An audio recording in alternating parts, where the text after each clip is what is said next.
Student, welcome back to my Prayas class. आपका Prayas class में स्वागत है। आज जो है हम लोग पढ़ेंगे स्टूडेंट घटना चक्र। और ये जो है घटना चक्र जो है, इस घटना चक्र में जो है हम लोग सब्जेक्ट पढ़ने वाले हैं, वो सब्जेक्ट पढ़ेंगे ज्योग्राफी। तो हम लोग जो है ज्योग्राफी का जो है हम लोग घटना चक्र जो है पढ़ेंगे। तो इसमें जो है 1990 से लेकर के फरवरी 2025 तक का जो है प्रश्न पत्र जो है इसमें दिया हुआ है। और इसमें जो है किसी भी पीसीएस में जो है ज्योग्राफी का जो है जो क्वेश्चन पूछा गया है वो दिया हुआ है, तो उसी को जो है आज हम लोग पढ़ेंगे। तो जो भी स्टूडेंट इस चैनल पे नए हैं, इस चैनल को जो है जरूर सब्सक्राइब कीजिएगा। और जिनका भी अभी 72 बीपीएससी प्रीलिम्स का एग्ज़ाम है या बीपीएससी टीचर का एग्ज़ाम है या किसी भी चीज़ का एग्ज़ाम है, उनके लिए जो है ये ज्योग्राफी का क्वेश्चन इम्पोर्टेंट होने वाला है। तो इस वीडियो को जो है पूरा देखिएगा। और इसमें जो है हम लोग इंडियन ज्योग्राफी जो है हम लोग पढ़ रहे थे स्टूडेंट। तो इसमें जो है हम लोग फर्स्ट चैप्टर को जो है हम लोग पढ़ चुके थे स्टूडेंट। भारत का भूगोल फर्स्ट चैप्टर है, तो इसको जो है हम लोग पढ़ चुके थे। इसमें जो है सीमावर्ती देश जो टॉपिक है उसका क्वेश्चन जो है हम लोग नहीं पढ़े थे, उसी को जो है आज हम लोग पढ़ेंगे। तो जो भी स्टूडेंट जो है पीछे वाला टॉपिक नहीं पढ़े हैं वो पिछले वीडियो में जाके पढ़ सकते हैं। और आज जो है हम लोग पढ़ने वाले हैं स्टूडेंट, वो पढ़ेंगे सीमावर्ती देश। तो आज का जो है हम लोग का फर्स्ट क्वेश्चन है स्टूडेंट, निम्नलिखित कथनों पर विचार कीजिए। तो फर्स्ट कथन दिया हुआ है, असम भूटान तथा बांग्लादेश की सीमाओं से लगा हुआ है। तो असम जो है भूटान तथा बांग्लादेश की सीमाओं से लगा हुआ है। सेकंड कथन दिया हुआ है, पश्चिम बंगाल भूटान तथा नेपाल की सीमाओं से लगा हुआ है। थर्ड ऑप्शन में दिया हुआ है, मिजोरम बांग्लादेश तथा म्यांमार की सीमाओं से लगा हुआ है। तो उपयुक्त कथनों में से कौन सा सही है? तो इसमें जो है कौन सा सही है उसको चूज करना है। तो इसमें जो है तीनों कथन सही है, तो इसका आंसर हो जाएगा option number A. Question number 2, निम्न में से किस राज्य की सीमा बांग्लादेश से नहीं मिलती है? तो किसका सीमा जो है बांग्लादेश से नहीं मिलता है? तो फर्स्ट ऑप्शन में दिया हुआ है मेघालय, सेकंड ऑप्शन में दिया हुआ है त्रिपुरा, थर्ड ऑप्शन में दिया हुआ है मणिपुर और फोर्थ ऑप्शन में दिया हुआ है मिजोरम। तो मणिपुर की सीमा जो है बांग्लादेश से नहीं मिलती है, तो इसका आंसर हो जाएगा option number C. Question number 3, निम्नलिखित राज्यों में से कौन सा राज्य बांग्लादेश से अपनी सीमा नहीं बनाता है? तो कौन सा राज्य जो है बांग्लादेश से अपनी सीमा नहीं बनाता है? तो फर्स्ट ऑप्शन में दिया हुआ है असम, सेकंड ऑप्शन में दिया हुआ है नागालैंड, थर्ड ऑप्शन में दिया हुआ है मेघालय और फोर्थ ऑप्शन में दिया हुआ है मिजोरम। तो बांग्लादेश से जो है नागालैंड जो है सीमा नहीं बनाता है, तो इसका आंसर हो जाएगा option number B. Question number 4, Bangladesh की सीमा से लगे भारत के राज्य है।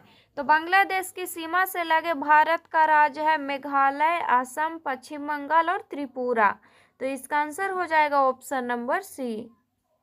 क्वेश्चन नंबर 5, निम्नलिखित में से किस भारतीय राज्य की सीमाएं भूटान राष्ट्र के साथ नहीं मिलती है? तो कौन से भारतीय राज्य की सीमा जो है भूटान राष्ट्र के साथ नहीं मिलता है? तो फर्स्ट ऑप्शन में दिया हुआ है सिक्किम, सेकंड ऑप्शन में दिया हुआ है मेघालय, थर्ड ऑप्शन में दिया हुआ है अरुणाचल प्रदेश और फोर्थ ऑप्शन में दिया हुआ है पश्चिम बंगाल। तो मेघालय की सीमा जो है भूटान राष्ट्र के साथ नहीं मिलता है, तो इसका आंसर हो जाएगा ऑप्शन नंबर बी। भूटान के साथ सीमा साझा करने वाला भारतीय राज्य कौन कौन है? तो भूटान के साथ सीमा साझा करता है अरुणाचल प्रदेश, असम, पश्चिम बंगाल और सिक्किम, जबकि मेघालय की सीमा जो है बांग्लादेश से मिलती है। और भूटान के साथ सर्वाधिक सीमा जो है असम राज्य का स्पर्श करता है, इसके बाद अरुणाचल प्रदेश का, उसके बाद पश्चिम बंगाल का और सबसे कम जो है सिक्किम का सीमा लगता है भूटान से। क्वेश्चन नंबर 6, निम्न में से कौन सा भारतीय राज्य भूटान के साथ सीमा नहीं बांटता है? तो कौन सा भारतीय राज्य जो है भूटान के साथ सीमा नहीं बांटता है? तो फर्स्ट ऑप्शन में दिया हुआ है असम, सेकंड ऑप्शन में दिया हुआ है सिक्किम, थर्ड ऑप्शन में दिया हुआ है बिहार और फोर्थ ऑप्शन में दिया हुआ है अरुणाचल प्रदेश। तो बिहार जो है भूटान के साथ सीमा नहीं बांटता है, तो इसका आंसर हो जाएगा option number C. Question number 8, कौन से भारतीय राज्य की अधिकतम सीमा म्यांमार से स्पर्श करती है? तो अरुणाचल प्रदेश राज्य की अधिकतर सीमा जो है म्यांमार से स्पर्श करता है। तो इसका आंसर हो जाएगा option number B. Arunachal Pradesh, Nagaland, Manipur और मिजोरम ऐसे राज्य हैं जिनका सीमा जो है म्यांमार के साथ स्पर्श करता है। क्वेश्चन नंबर 9, निम्नलिखित में से भारत के किस राज्य की सीमा म्यांमार से उभयनिष्ठ नहीं है? तो कौन से राज्य की सीमा जो है म्यांमार से उभयनिष्ठ नहीं है? तो फर्स्ट ऑप्शन में दिया हुआ है असम, सेकंड ऑप्शन में दिया हुआ है नागालैंड, थर्ड ऑप्शन में दिया हुआ है अरुणाचल प्रदेश और फोर्थ ऑप्शन में दिया हुआ है मिजोरम। तो असम की सीमा जो है म्यांमार से नहीं लगता है। तो इसका आंसर हो जाएगा option number A. Question number 10, Bharat के निम्नलिखित राज्यों के समूह में से कौन सा समूह पाकिस्तान से सीमा बनाता है? तो कौन सा समूह जो है पाकिस्तान से सीमा बनाता है? तो पंजाब, जम्मू एवं कश्मीर, राजस्थान तथा गुजरात ये सब जो है पाकिस्तान से सीमा बनाता है। तो इसका आंसर हो जाएगा ऑप्शन नंबर बी। पाकिस्तान के साथ भारतीय राज्य पंजाब, जम्मू कश्मीर, राजस्थान और गुजरात सीमा बनाते हैं। 31 अक्टूबर 2019 से जम्मू और कश्मीर तथा लद्दाख केंद्र शासित प्रदेश के रूप में पाकिस्तान से सीमा बनाते हैं। क्वेश्चन नंबर 11, नेपाल के पड़ोसी भारतीय राज्यों का युग्म है? तो नेपाल के पड़ोसी भारतीय राज्यों का इसमें युग्म जो है कौन है?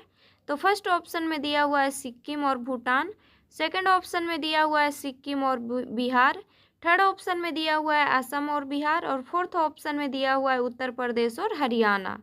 तो सिक्किम और बिहार का सीमा जो है नेपाल के साथ लगता है।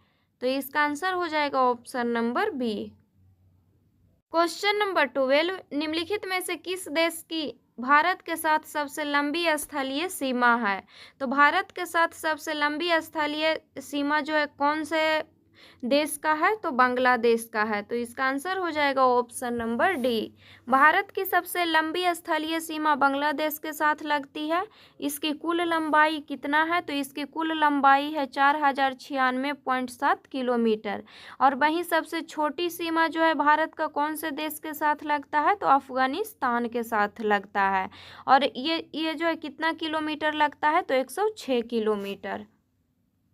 क्वेश्चन नंबर 13, भारत तथा पाकिस्तान के बीच सीमा निर्धारित की गई थी। तो भारत तथा पाकिस्तान के बीच सीमा निर्धारित किया गया था रेड क्लिफ रेखा के द्वारा। तो इसका आंसर हो जाएगा option number D. Question number 14, Radcliffe रेखा कौन सी है? तो भारत और पाकिस्तान के बीच जो सीमा रेखा है वो रेड क्लिफ रेखा है। क्वेश्चन नंबर 15, डुरंड लाइन किसके साथ भारत की सीमा निर्धारित करती है? तो डुरंड लाइन जो है अफगानिस्तान के साथ जो है सीमा निर्धारित करता है। तो इसका आंसर हो जाएगा ऑप्शन नंबर ए। भारत और पाकिस्तान के साथ डुरंड लाइन सीमा निर्धारित करती है। इस सीमा रेखा का निर्धारण वर्ष 1893 में ब्रिटिश कर्नल मोर्टिमर डुरंड द्वारा अफगानों के साथ समझौता के माध्यम से किया गया था। क्वेश्चन नंबर 16, भारत तथा पाकिस्तान के मध्य सीमा रेखा एक उदाहरण है।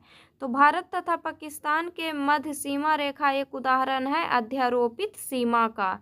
तो इसका आंसर हो जाएगा ऑप्शन नंबर ए।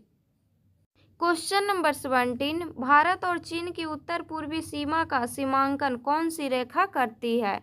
तो भारत और चीन की उत्तर पूर्वी सीमा का सीमांकन जो है मैकमोहन रेखा करता है। तो इसका आंसर हो जाएगा ऑप्शन नंबर बी। भारत और चीन की उत्तर पूर्वी सीमा का सीमांकन मैकमोहन रेखा करती है। इस रेखा का निर्धारण वर्ष 1914 में सर हेनरी मैकमाहोन द्वारा किया गया था। क्वेश्चन नंबर 18, मैकमोहन रेखा सीमा रेखा बनाती है। तो मैकमोहन रेखा सीमा रेखा बनाती है भारत एवं चीन के साथ। क्वेश्चन नंबर 19, किसके द्वारा भारत श्रीलंका से अलग होता है? तो पाक जलडमरू मध्य से जो है भारत श्रीलंका से अलग होता है। तो इसका आंसर हो जाएगा option number B.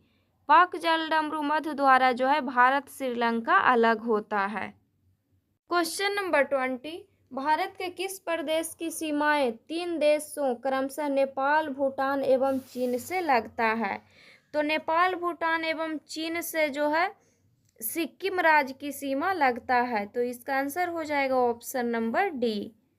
Question number 21, Bharat के निम्नलिखित राज्यों में से किसके 3 तरफ अंतर्राष्ट्रीय सीमाएं हैं? तो किसके 3 तरफ जो है अंतर्राष्ट्रीय सीमाएं हैं? तो त्रिपुरा के जो है 3 तरफ जो है अंतर्राष्ट्रीय सीमा है। तो इसका आंसर हो जाएगा ऑप्शन नंबर सी। त्रिपुरा राज्य उत्तर, पश्चिम एवं दक्षिण में 3 तरफ से बांग्लादेश से घिरा हुआ है। क्वेश्चन नंबर 22, भारत का अपने पड़ोसी देशों के मध्य अंतर्राष्ट्रीय सीमा के विस्तार का आरोही क्रम है। तो भारत का अपने पड़ोसी देशों के मध्य अंतर्राष्ट्रीय सीमा के विस्तार का जो है आरोही क्रम इसमें पूछा है। तो इसका आंसर हो जाएगा option number B, Nepal, Pakistan, चीन और बांग्लादेश। तो सबसे ज़्यादा जो है भारत का सीमा बांग्लादेश से लगता है, उसके बाद चीन से, उसके बाद पाकिस्तान से और सबसे कम जो है नेपाल से। अब जो है हम लोग नेक्स्ट चैप्टर को पढ़ेंगे स्टूडेंट, वो चैप्टर का नाम है भौतिक विभाजन। और इसमें जो है हम लोग टॉपिक पढ़ने वाले हैं, वो टॉपिक पढ़ेंगे भारत के प्राकृतिक प्रदेश। तो इसका जो है हम लोग MCQ क्वेश्चन पढ़ेंगे। तो फर्स्ट क्वेश्चन है, भारत से उपबंध पूरा चुंबकीय परिणामों से संकेत मिलते हैं कि भूतकाल में भारतीय स्थल पिंड सरका है। तो भूतकाल में भारतीय स्थल पिंड सरका है उत्तर को। तो इसका आंसर हो जाएगा ऑप्शन नंबर ए। महाद्वीपीय विस्थापन सिद्धांत के अनुसार भारतीय स्थल पिंड गोंडवाना लैंड का भाग है। गोंडवाना लैंड में दक्षिण अमेरिका, अफ्रीका, अंटार्कटिका, ऑस्ट्रेलिया और भारत एक ही स्थल पिंड के रूप में जुड़े थे। मध्यवर्ती मध्यजीवी कल्प में गोंडवाना लैंड के विशाल भूखंड का विखंडन हुआ, जिसमें भारतीय स्थल पिंड की ओर विस्थापित हुआ। क्वेश्चन नंबर 2, भारतीय उपमहाद्वीप मूलतः एक विशाल भूखंड भाग था जिसे कहते हैं, तो जिसे गोंडवाना लैंड कहते हैं। तो इसका आंसर हो जाएगा option number D. Question number 3, Bharat कितने प्राकृतिक प्रदेशों में विभाजित है? तो भारत जो है 4 प्राकृतिक प्रदेश में विभाजित है। तो भारत जो है कितने प्राकृतिक प्रदेश में विभाजित है? तो 4 प्राकृतिक प्रदेश में विभाजित है। पहला है उत्तर का पर्वतीय क्षेत्र, दूसरा विशाल मैदान, तीसरा प्रायद्वीपीय पठार और चौथा तट एवं द्वीप। और भारत को 6 उपभौतिक भू आकृतिक प्रदेशों में बांटा गया है NCERT के अनुसार। तो NCERT के अनुसार जो है भारत को 6 उपभौतिक भू आकृतिक प्रदेशों में बांटा गया है। क्वेश्चन नंबर 4, उत्तराखंड के किस भाग में पाताल तोड़ कुएं पाए जाते हैं? तो उत्तराखंड के तराई में जो है पाताल तोड़ कुएं पाए जाते हैं। तो इसका आंसर हो जाएगा ऑप्शन नंबर बी। पाताल तोड़ कुएं ऐसे प्राकृतिक जल स्रोत होते हैं जो धरातल से स्वतः ऊपर प्रकट होते हैं और सतह पर जल निकलता रहता है, परंतु जल स्रोत तथा पाताल तोड़ कूप में अंतर होता है। प्रथम में जल स्वतः ऊपर आ जाता है, परंतु दूसरे के लिए मनुष्य को धरातलीय सतह पर पहले कुआं खोदना पड़ता है और बाद में जल स्वतः निकलने लगता है। पाताल तोड़ कुएं भारत में तराई क्षेत्रों में पाए जाते हैं। तो पाताल तोड़ कुआं जो है कहाँ पाया जाता है? तो भारत में तराई क्षेत्र में पाए जाते हैं। क्वेश्चन नंबर 5, भारत में भू आकारों की संरचना के संबंध में निम्नलिखित कथनों पर मनन कीजिए। तो भारत में भू आकारों की संरचना के संबंध में कथन दिया हुआ है। तो फर्स्ट कथन दिया हुआ है, संरचनात्मक दृष्टि से मेघालय पठार दक्कन पठार का ही विस्तारित भाग है। सेकंड कथन दिया हुआ है, कश्मीर घाटी की रचना एक समभिनित में हुई। और थर्ड ऑप्शन में दिया हुआ है, हिमालय गंगा मैदान की रचना एक अग्रगर्त में हुई। और फोर्थ ऑप्शन में दिया हुआ है, हिमालय की उत्पत्ति भारतीय प्लेट, यूरोपीय प्लेट तथा चीनी प्लेट के त्रिकोणीय अभिसरण के फलस्वरूप हुई है। तो इन कथनों में से जो है कौन सा कथन सही है? तो इसमें जो है कथन 1, 2 और 3 सही है। तो इसका आंसर हो जाएगा option number A. Question number 6, निम्न में से कौन सा कथन असत्य है? तो इसमें जो है कौन सा कथन गलत है उसको चूज करना है। तो फर्स्ट कथन दिया हुआ है, भौमिकीय दृष्टि से प्रायद्वीपीय क्षेत्र भारत का सबसे प्राचीन भाग है। तो ये सही है कि भौमिकीय दृष्टि से जो है प्रायद्वीपीय क्षेत्र जो है भारत का सबसे प्राचीन भाग है। सेकंड कथन दिया हुआ है, हिमालय विश्व में सबसे नवीन बलित पर्वतों को प्रदर्शित करते हैं। तो ये भी सही है। थर्ड ऑप्शन में दिया हुआ है, भारत के पश्चिमी समुद्र तट का निर्माण नदियों की जमाव क्रिया द्वारा हुआ है। तो ये गलत है। और फोर्थ ऑप्शन में दिया हुआ है, भारत में गोंडवाना शिलाओं में कोयले का बृहत्तम भंडार है। तो ये भी सही है। तो इसमें पूछा था कौन सा कथन गलत है, तो इसका आंसर हो जाएगा ऑप्शन नंबर सी। भारत के पश्चिमी समुद्र तट का निर्माण नदियों की जमाव क्रिया द्वारा नहीं बल्कि भूमि के उत्थान एवं निर्गमन के कारण हुआ है। और भारत में जो है कोयले का विशाल भंडार यहाँ की गोंडवाना शैलों में पाया जाता है। हिमालय विश्व में सबसे नवीन बलित पर्वतों में से एक है। क्वेश्चन नंबर 7, सूची 1 को सूची 2 के साथ सुमेलित कीजिए। तो सूची 1 में जो है फर्स्ट में दिया हुआ है डक्कन ट्रैप। तो डक्कन ट्रैप हो जाएगा क्रिस्टेशियस आदि नूतन। नेक्स्ट है पश्चिमी घाट, पश्चिमी घाट होगा उत्तर नूतन। नेक्स्ट है अरावली हो जाएगा प्री कैम्ब्रियन काल। नेक्स्ट है नर्मदा ताप्ती जलोढ़ निक्षेप। तो नर्मदा ताप्ती जलोढ़ निक्षेप हो जाएगा अत्यंत नूतन, मतलब अभी नया। तो दक्कन ट्रैप की उत्पत्ति हुआ है क्रिस्टेशियस काल के अंतिम चरण में। पश्चिमी घाट का उत्पत्ति हुआ है सेनोजोइक या इसको उत्तर नूतन भी बोलते हैं, तो सेनोजोइक काल में। नेक्स्ट है अरावली पर्वत का उत्पत्ति हुआ है प्री कैम्ब्रियन युग में। नेक्स्ट है नर्मदा ताप्ती जलोढ़ निक्षेप। नर्मदा ताप्ती जलोढ़ निक्षेप का उत्पत्ति हुआ है अत्यंत नूतन काल में। तो इसका आंसर हो जाएगा option number B. Question number 8, Kerala का कूटानाड प्रसिद्ध है। तो केरल का कूटानाड प्रसिद्ध है, भारत का न्यूनतम ऊंचाई वाला क्षेत्र है इसीलिए। तो इसका आंसर हो जाएगा ऑप्शन नंबर बी। केरल का कूटानाड भारत का न्यूनतम ऊंचाई वाला क्षेत्र है। समुद्र तल से नीचे अपने खेती के तरीकों के लिए प्रसिद्ध है। इसे केरल का धान का कटोरा कहा जाता है। कूटानाड सतत कृषि और मत्स्य पालन के लिए भी जाना जाता है। खाद्य एवं कृषि संगठन द्वारा कूटानाड की खेती के तरीकों को वैश्विक महत्वपूर्ण कृषि विरासत प्रणाली घोषित किया गया है। क्वेश्चन नंबर 9, निम्नलिखित में से कौन सा मरुस्थल है? तो इसमें जो है कौन सा मरुस्थल है? तो फर्स्ट ऑप्शन में दिया हुआ है सिंधु क्षेत्र, सेकंड ऑप्शन में दिया हुआ है गंगा क्षेत्र, थर्ड ऑप्शन में दिया हुआ है असम क्षेत्र और फोर्थ ऑप्शन में दिया हुआ है मध्य भारत क्षेत्र। तो इसमें जो है सिंधु क्षेत्र जो है मरुस्थल है। तो इसका आंसर हो जाएगा ऑप्शन नंबर ए। भारत का विशाल मरुस्थलीय भाग थार का मरुस्थल है, जिसका विस्तार जो है भारत के राजस्थान राज्य तथा पाकिस्तान में है। लगभग 2 लाख वर्ग किलोमीटर विस्तारित इस क्षेत्र के पश्चिम में सिंधु द्वारा सिंचित क्षेत्र है। क्वेश्चन नंबर 10, निम्नलिखित में से कौन सा जिला धारवाड़ भूस्तरीय रचना वाला नहीं है? तो कौन सा जिला जो है इसमें धारवाड़ भूस्तरीय रचना वाला नहीं है? तो फर्स्ट ऑप्शन में दिया हुआ है मुंगेर, सेकंड ऑप्शन में दिया हुआ है रोहतास, थर्ड ऑप्शन में दिया हुआ है जमुई और फोर्थ ऑप्शन में दिया हुआ है नवादा। तो धारवाड़ भूस्तरीय वाला रचना जो है कौन इसमें नहीं है? तो रोहतास नहीं है। रोहतास जो है बिंद चट्टान वाला, रोहतास जो है बिंद भूस्तरीय रचना में आता है। बिहार में धारवाड़ भूस्तरीय रचना वाले जिले दक्षिण पूर्व बिहार के अंतर्गत आते हैं। इसमें इनमें जो है मुंगेर, नवादा एवं जमुई जिला शामिल है। वहीं रोहतास दक्षिण पश्चिम बिहार का भाग है। इस क्षेत्र में जो है विंध्य प्रकार की भूस्तरीय रचना पाई जाती है।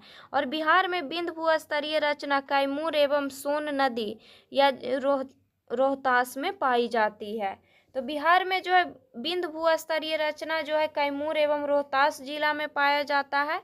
और धारवाड़ भूस्तरीय रचना जो है पाया जाता है मुंगेर, नवादा, औरंगाबाद, गया, ये सब में जो है धारवाड़ भूस्तरीय रचना पाया जाता है। और धारवाड़ भूस्तरीय रचना इसका जो है कौन सा युग में जो है निर्माण हुआ है धारवाड़ भूस्तरीय रचना का, तो प्री कैम्ब्रियन युग में हुआ है। और विंध्य स्तरीय का भी जो है प्री कैम्ब्रियन युग में निर्माण हुआ है। तो बिहार में जो है पाया जाता है धारवाड़ भूस्तरीय रचना। विंध्य चट्टान पाया जाता है बिहार में। टर्शियरी पाया जाता है। नेक्स्ट क्वेश्चन है क्वेश्चन नंबर 11। कौन सी चट्टान प्रणाली भारत में नवीनतम है? तो कौन सा चट्टान प्रणाली जो है इसमें भारत में नवीनतम है? तो गोंडवाना जो है नवीनतम है। तो इसका आंसर हो जाएगा ऑप्शन नंबर डी। तो इस चैप्टर में जो है इतना ही क्वेश्चन दिया हुआ है स्टूडेंट। अब जो है हम लोग नेक्स्ट टॉपिक को पढ़ेंगे। नेक्स्ट टॉपिक का नाम है उत्तर का पर्वतीय प्रदेश। और ये सब जो है भारत का भौतिक विभाजन में आता है। तो इसका जो है फर्स्ट क्वेश्चन है, निम्नलिखित वक्तव्यों पर विचार कीजिए तथा सही उत्तर का चयन नीचे दिए गए कोट से कीजिए। तो कथन और कारण दिया हुआ है। तो कथन दिया हुआ है, हिमालय से निकलने वाली सभी नदियां सतत वाहिनी है। और कारण दिया हुआ है, हिमालय अपनी वर्षा का अधिकांश दक्षिणी पश्चिमी मानसून से प्राप्त करता है। तो इसमें जो है कथन और कारण दोनों सही है, परंतु जो है और ए का सही व्याख्या नहीं है। तो इसका आंसर हो जाएगा option number B. Question number 2, निम्न वक्तव्यों पर विचार कर सही उत्तर का चयन कीजिए। तो कथन दिया हुआ है, हिमालय से निकलने वाली नदियां सतत वाहिनी है। और कारण दिया हुआ है, हिमालयी नदियों का उद्गम स्रोत हिमानियों में स्थित है। तो हिमालय से निकलने वाली नदियां जो है सतत वाहिनी है, ये सही है। और हिमालयी नदियों का उद्गम स्रोत जो है हिमानियों में स्थित है, तो ये भी सही है। तो ए और आर दोनों सही है और आर ए की पुष्टि करता है। तो इसका आंसर हो जाएगा option number B. Question number 3, Himalaya की रचना समानांतर वलय श्रेणियों से हुई है जिसमें से प्राचीनतम श्रेणी है। तो हिमालय की रचना समानांतर वलय श्रेणियों से हुई है जिसमें से प्राचीनतम श्रेणी है बृहत हिमालय श्रेणी। तो इसका आंसर हो जाएगा option number C. Question number 4, यदि हिमालय पर्वत श्रेणियां नहीं होती तो भारत पर सर्वाधिक संभाव्य भौगोलिक प्रभाव क्या होता? तो फर्स्ट ऑप्शन में दिया हुआ है, देश के अधिकांश भाग में साइबेरिया से आने वाले शीत लहरों का अनुभव होता। सेकंड ऑप्शन में दिया हुआ है, सिंधु गंगा मैदान इतनी सुविस्तृत जलोढ़ मृदा से वंचित होता। और थर्ड ऑप्शन में दिया हुआ है, मानसून का प्रतिरूप वर्तमान प्रतिरूप से भिन्न होता। तो उपयुक्त कथनों में से कौन सा सही है? तो इसमें जो है तीनों कथन सही है। तो इसका आंसर हो जाएगा option number D. Question number 5, उत्तर भारत में उप हिमालय क्षेत्र के सहारे फैले समतल मैदान को कहा जाता है। तो उप हिमालय क्षेत्र के सहारे फैले समतल मैदान को कहा जाता है भाबर। क्वेश्चन नंबर 6, हिमालय का पर्वतपदीय प्रदेश है। तो हिमालय का पर्वतपदीय प्रदेश है शिवालिक। तो इसका आंसर हो जाएगा option number B. Question number 7, Shivalik पहाड़ियां निम्न में से किसका हिस्सा है? तो शिवालिक पहाड़ी जो है हिमालय का हिस्सा है। क्वेश्चन नंबर 8, शिवालिक श्रेणी का निर्माण हुआ। तो शिवालिक श्रेणी का निर्माण हुआ है सेनोजाइक काल में या युग में। तो इसका आंसर हो जाएगा option number D.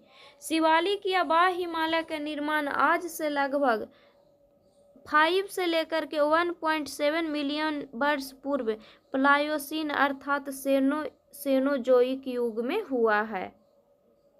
Question number 9, Shivalik श्रेणियां की ऊंचाई है। तो शिवालिक श्रेणी की औसत ऊंचाई है 900 से 1100 मीटर के मध्य।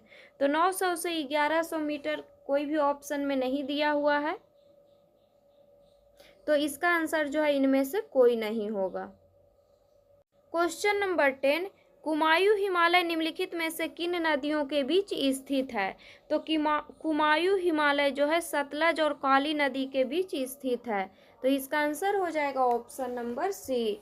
क्वेश्चन नंबर 11, शिवालिक शैल समूह के दक्षिण में भावर क्षेत्र उदाहरण है। तो शिवालिक शैल समूह के दक्षिण में भावर क्षेत्र जो है गिरिपद की स्थिति का उदाहरण है। तो इसका आंसर हो जाएगा option number C. Question number 12, जब आप हिमालय की यात्रा करेंगे तो आप निम्नलिखित को देखेंगे। तो जब हिमालय की यात्रा करेंगे तो फर्स्ट ऑप्शन में दिया हुआ है गहरे खड्डे, सेकंड ऑप्शन में दिया हुआ है यू घुमाव वाले नदी मार्ग, थर्ड ऑप्शन में दिया हुआ है समानांतर पर्वत श्रेणी और फोर्थ ऑप्शन में दिया हुआ है भूस्खलन के लिए उत्तरदायी तीव्र ढाल प्रवणता। तो उपयुक्त में से कौन से हिमालय की तरुण बलित पर्वत के साक्ष्य कहे जा सकते हैं? तो इसमें से जो है गहरे गहरे खड्डे यू घुमाव वाले नदी मार्ग, समानांतर पर्वत श्रेणी और भूस्खलन के लिए उत्तरदायी तीव्र ढाल प्रवणता, ये सब जो है तरुण बलित पर्वत के साक्ष्य कहे जा सकते हैं। तो इसका आंसर हो जाएगा option number B,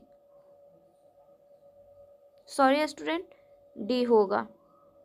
question number 14, लघु हिमालय स्थित है। तो लघु हिमालय जो है शिवालिक और महान हिमालय के मध्य में स्थित है। तो इसका आंसर हो जाएगा option number B. Question number 15, पश्चिमी भाग में हिमालय की श्रेणियां का दक्षिण से उत्तर की ओर निम्नांकित में से कौन सा क्रम सही है? तो पश्चिमी भाग में हिमालय की श्रेणी का जो है दक्षिण से उत्तर की ओर क्रम पूछा है, तो इसका आंसर हो जाएगा ऑप्शन नंबर बी। पश्चिमी भाग में हिमालय की श्रेणी में सबसे दक्षिण में शिवालिक होगा, उसके बाद जो है लघु हिमालय होगा, उसके बाद महान हिमालय होगा। महान हिमालय जो है सबसे उत्तर में है। नेक्स्ट क्वेश्चन है क्वेश्चन नंबर 16, निम्नलिखित में से कौन सबसे नवीन पर्वत श्रेणी है? तो शिवालिक जो है नवीन पर्वत श्रेणी है। तो इसका आंसर हो जाएगा option number C. Question number 17, अधोलिखित ऊंचावाच आकृतियों पर ध्यान दीजिए। तो फर्स्ट में दिया हुआ है जास्कर पर्वत श्रृंखला, सेकंड ऑप्शन में दिया हुआ है धौलाधर पर्वत श्रृंखला, थर्ड ऑप्शन में दिया हुआ है लद्दाख पर्वत श्रृंखला और फोर्थ ऑप्शन में दिया हुआ है काराकोरम पर्वत श्रृंखला। तो उपरोक्त ऊंचावाच आकृतियों का दक्षिण से उत्तर की ओर बढ़ते हुए सही क्रम बताइए। तो इसका आंसर हो जाएगा आपका ऑप्शन नंबर ए। दक्षिण से उत्तर की ओर क्रमशः जो है धौलाधर, जास्कर, लद्दाख और काराकोरम स्थित है। काराकोरम, लद्दाख और जास्कर श्रेणियां ट्रांस हिमालय क्षेत्र से संबंधित है, जबकि धौलाधर पर्वत श्रृंखला लघु या मध्य हिमालय श्रेणी में स्थित है। क्वेश्चन नंबर 18, निम्नलिखित में से उत्तर दिशा की ओर के क्रम वाली पर्वत श्रेणी कौन सी है? तो उत्तर दिशा की ओर के क्रम वाली पर्वत श्रेणी इसमें कौन सा है? तो इसका आंसर हो जाएगा ऑप्शन नंबर बी। दक्षिण से उत्तर दिशा की ओर स्थित पर्वत श्रेणी है पीर पंजाल पर्वत श्रेणी, जास्कर पर्वत श्रेणी, लद्दाख पर्वत श्रेणी और काराकोरम पर्वत श्रेणी। क्वेश्चन नंबर 19, निम्नलिखित समूहों में से कौन सा पूर्व से पश्चिम की ओर पर्वत शिखरों का सही क्रम है? तो पूरब से पश्चिम की ओर पर्वत शिखरों का सही क्रम इसमें पूछा है। तो सबसे पूरब में जो इसमें हो जाएगा कंचनजंगा, फिर एवरेस्ट, उसके बाद अन्नपूर्णा और उसके बाद धौलागिरी। तो इसका आंसर हो जाएगा option number B. Question number 20, उत्पत्ति की दृष्टि से निम्न पर्वत श्रेणी में से सबसे नवीनतम कौन सी है? तो सबसे नवीनतम श्रेणी है पटकोई श्रेणी। तो इसका आंसर हो जाएगा option number D. Question number 21, निम्नलिखित राज्यों में से कौन सा पटकाई पहाड़ियों से संलग्न नहीं है? तो कौन सा जो है पटकाई पहाड़ियों से संलग्न नहीं है? तो फर्स्ट ऑप्शन में दिया हुआ है नागालैंड, सेकंड ऑप्शन में दिया हुआ है त्रिपुरा, थर्ड ऑप्शन में दिया हुआ है मणिपुर और फोर्थ ऑप्शन में दिया हुआ है मिजोरम। तो पटकाई पहाड़ी से जो है त्रिपुरा जो है संलग्न नहीं है, तो इसका आंसर हो जाएगा ऑप्शन नंबर बी। पटकाई पहाड़ियाँ जो है असम, मणिपुर, मेघालय, मिजोरम एवं नागालैंड से संलग्न है। मिजो पहाड़ियाँ जो है त्रिपुरा से संलग्न है।